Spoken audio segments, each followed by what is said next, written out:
Hey guys, it's Ella. Welcome back to my channel. I know it's been a minute since I uploaded. I haven't been as productive as I used to be in the last 2 weeks or so, but I had a big weekend, lots of activities, lots of festivals. On top of that, I got sick because that's typical of me. But fear not, I'm back and I have a huge announcement, so be sure to watch this video till the end. But if you're impatient like me, I'm just gonna briefly talk about what it is. 因为最近有很多小伙伴一直在我的视频底下会发说，哎呀，能不能有一个文稿，能不能有一个中英版，不对，英文字幕版的视频，或者有没有一个没有字幕的视频，或者有没有一个 podcast， 或者有没有，哎呀，原著导读系列啊，有没有这种读书笔记啊，或者你有没有公众号，就是作为视频辅助材料的这样的一个需求很多，尤其是对我的文稿这方面的这个需求特别多，所以我在上2个星期的时候就好好准备了一个这个属于我的一个主页吧，然后我把所有的东西都放在爱发电这个平台上面，所以如果你现在就等不及想要去看我的这个视频文稿的话 I'm gonna leave it right here. Anywho, on to the main course of the video, which is how to write better. And surprisingly, this is the kind of questions I get asked a lot lately. I'm used to being asked about pronunciation and spoken English, so color me intrigued when I get questions like this. I feel like I finally achieved something and unlocked untapped potential. And it's not just my audience online. I still remember this one friend who's a native speaker who told me, oh, hey, by the way, I love the way you write things. I love how well-spoken you are, and I love hearing your thoughts, and I can't wait to see more content. Suffice it to say, I'm very pleased and honored and proud of myself. And it's not a cheap sense of pride, okay? I worked hard on it, and I'm here to help you out, my fellow nerds. Okay, I see you. I see the way that you're trying to improve how you articulate things. I got you covered. First things first, since this is a complex and extensive topic, I figure I'll dedicate a series to it, if not just one more video to elaborate on this video, while keeping this video kind of all about just the principle of things. Now that we got the intro and the disclaimers out of the way, let's move on to the chunk of the video, which I should start with just humbling myself a bit. I wouldn't say I'm necessarily a good writer, at least not compared to my heroes, not compared to the authors I would read, the public speakers I would watch sometimes. I would say though, I'm decent, I'm passable. I certainly can get a message across, which brings me to my first and main point. In order to figure out how to get good or better at writing, you have to first define what good is. Because the way I see it, good writing is a spectrum, okay? It's not an either or dichotomy. There's no... I mean, yes, there are bad writings, but usually when people say, oh, you're good at writing, there's different levels to it. The way I see it, level 1, which is the level you should strive for initially as a non-native speaker, is to be concise, to be coherent. You don't have to necessarily use big words. In fact, at this level, if you don't have a good command of your language, if you intentionally try to use bigger words than you're comfortable with, it can throw you off. It can achieve the opposite effect. It's about using the right words and expressions and organizing your thoughts and conveying your message in a very concise but coherent manner. Level number 2 gets a little complex, okay? You're using metaphors, you're using different rhetoric, you're being a little bit more creative with your words, you're reading more, you're collecting and kind of drawing inspiration from different authors, different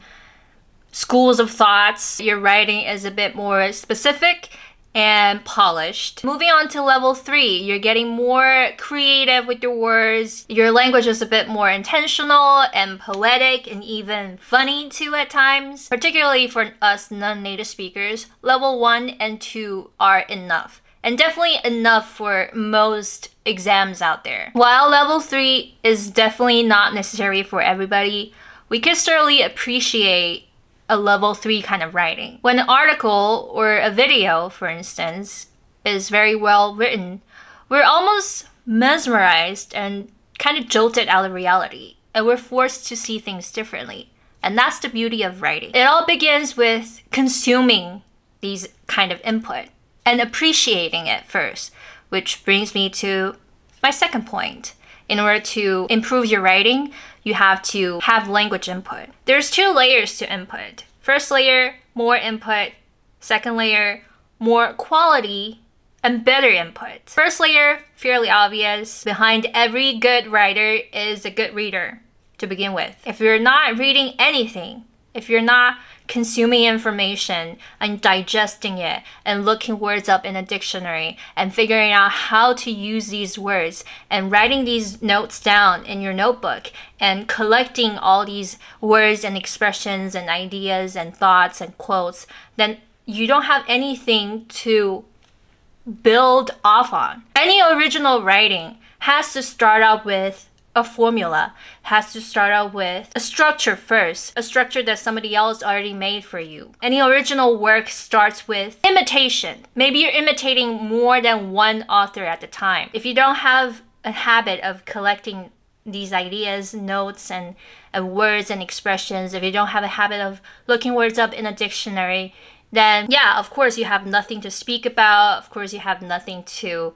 write about. There's just no output if there's no input to begin with. And second layer, quality input. I've been getting a lot of comments asking me, hey, I've been kind of just following your videos. I've been reciting your scripts out loud. Somehow it's still not helping me, first of all, understand why you use these words, and second of all, speak or write in the same way. There's actually 2 distinct questions in this one question. First aspect is, how do I make that input really become quality input so I can fully just absorb it? And second aspect to this question is, how do I make sure I speak the same way? First things first, you're always gonna have more input than output.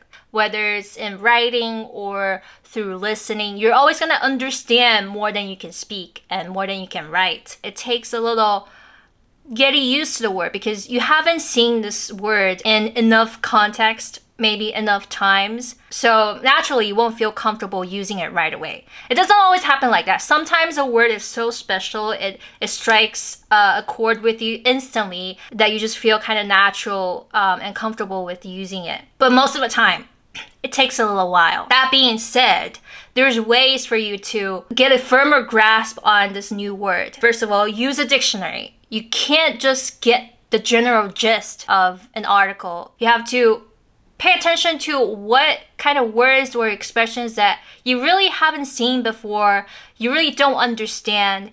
And I highly recommend using a dictionary. And on top of that, using a thesaurus. 一个同义词词典可以让你间隙这个生词跟平时你学的类似于这个意思的其他词有什么联系 anything to help you kind of get a bigger idea of what this word is about, what this article is about, anything that you can elaborate on will help you not only understand this word, this article better, but help you review and organize your memories. The second aspect is, why can't I repeat the same sentences, or why can't I say things this way like you said it, or why can't I write things out this way like you wrote it? There's actually a 2-step process, like I said. So just skimming things, just reading things in one pass, just reciting things, repeating things out loud is an output because you're not creating anything original. You're not actively practicing your writing. You're not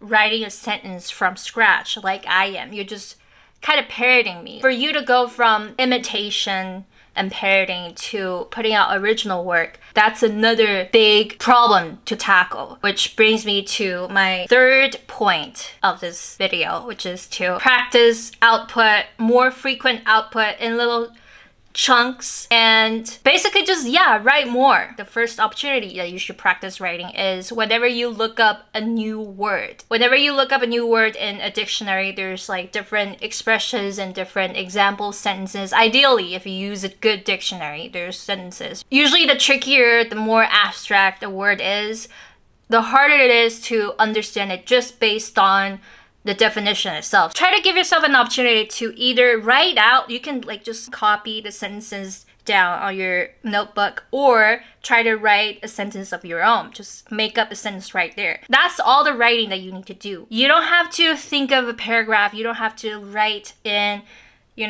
big chunks. Just start writing one sentence at a time, especially when you don't even have a firm grasp of some of the common words that we use every day. This will not only help you have more chances to write, but also help you understand this new word better and faster. Killing two birds in one stone, am I right? I feel like writing is so underrated and neglected. We want to write to impress other people. We rarely write for our own pleasure. We rarely write for our own self-expression or self-therapy or self-exploration. But writing can just be a personal, private experience. It doesn't have to be a cohesive paragraph all the time. Sometimes it could just be phrases or sentences that don't necessarily link together. The more you do it privately, and the more you do it just kind of in little chunks at a time, the easier it gets for you when there is a time for you to write something publicly and maybe in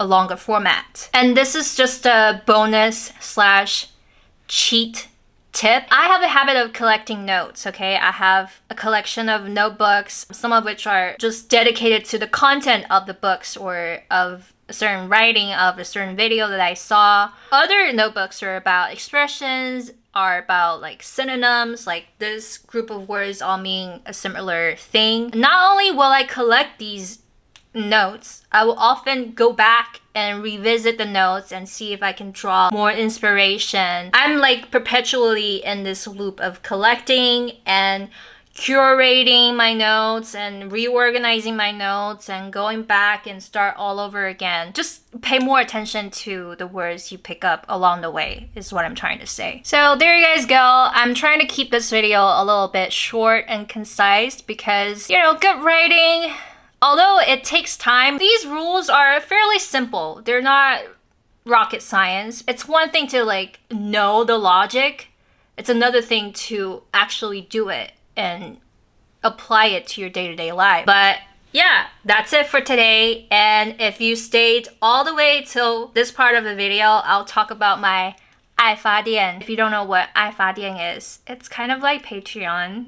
A platform for content creators to monetize their channel, monetize their content without relying on any external sources of income, so they can just focus on creating their content. 就像我视频刚开始说的，因为最近有很多小伙伴在问我说视频有没有文稿，有没有公众号，有没有 podcast 啊，我就想说另外做一个主页，我的个人主页去发关于我视频辅助的这些材料，这里面包含了我的文稿中英文的，然后这个视频的播客形式，这个播客我一般是用另外一个更好质量的麦克风去录的一个音频，然后有纯英版的，也有英文加中文翻译，这样子你在路上听的时候，如果也不懂的话，可以马上听到中文翻译。还有这个每周的英文口语笔记、写作笔记、俚语、日常用语。之后的内容呢，我还会在上面发，就是我独家的一些 podcast， 就是我可能不会在